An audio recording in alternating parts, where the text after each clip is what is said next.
They're enacting a new beard standard in the United States military. And the military has always been a place where they really, never allowed beards and things like that. But they had some leeway over the years. But now since the Trump administration and the new defense secretary, you want to put in some guidelines with beards, and also it kind of affect black men. Case in point, his sister is going to shed light on what some of it could be. Let's be honest. We all know this shit ain't got nothing to do with a mother beard. White men are jealous of black men, especially in the Army. You see it every day. No matter what color, race, anything you see how them black men get treated. Even from basic training, I've never heard a drill sergeant say to a white male, "Oh, you think you're back on the block." They only say that to to black dudes. They only say it to the black soldiers. That right there is just evident in how racist and stereotypical they are. But when it comes down to it, what they be the most mad about is that black people naturally and effortlessly exceed the standard physically in everything they do. And white men, while they can, and they do, they have to put a lot more work in it. With black people, that come easily. So they're jealous. It's really that simple. Those are my thoughts.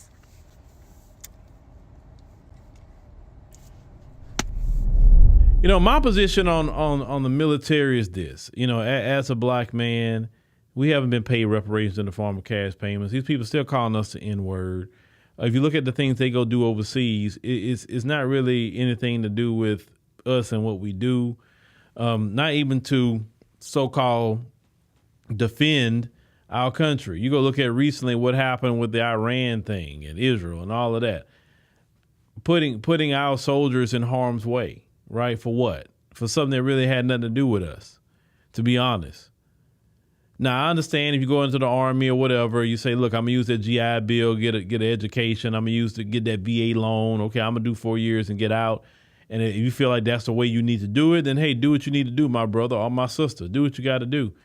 But how I feel about, the military and why I didn't go to the military, because I considered it at one point in time, but I said, nah, I'm not doing that. And the reason why I'm not doing it, I said at the time, because until these people treat black people right, then that's the only way I'm going to get in kind of armed forces for them. They don't treat us right. Even in the military, you always hear somebody talking about some racism in the military, whether it's soldiers, whether it's the higher ups, always some racism, because that's the culture of those people. That's the culture. And they cannot get away from their culture. It don't matter where they come from, no matter what language they speak, what country they live in, they will not escape their culture of anti-black racism. And I'm not going to sit up here. I always said I'm not going to do nothing to make their life comfortable. Putting my life on the line, no, it's not happening. But I putting my life on the line, it's going to be for my family, you know what I'm saying, or my community. But definitely not them. They don't respect it. We've had black men come home from the military or been in the military, and racists took their lives in a uniform, police. I've seen stories covered on them over the years. Police tasing and everything a soldier. No respect at all. Some of them don't like to see a black man in a military uniform. Like I said, do whatever you want to do. That's fine. I'm not telling you what to do or what not to do. I'm just saying that for me, it was just not a place, because I just felt that as a black man, I got to be where I'm respected. I'm not going to make nobody else's life comfortable and who have attitude and who hate me. So, to the brothers, if you feel like that you can't really deal with that, well, shoot, man, look at how much time you got on your contract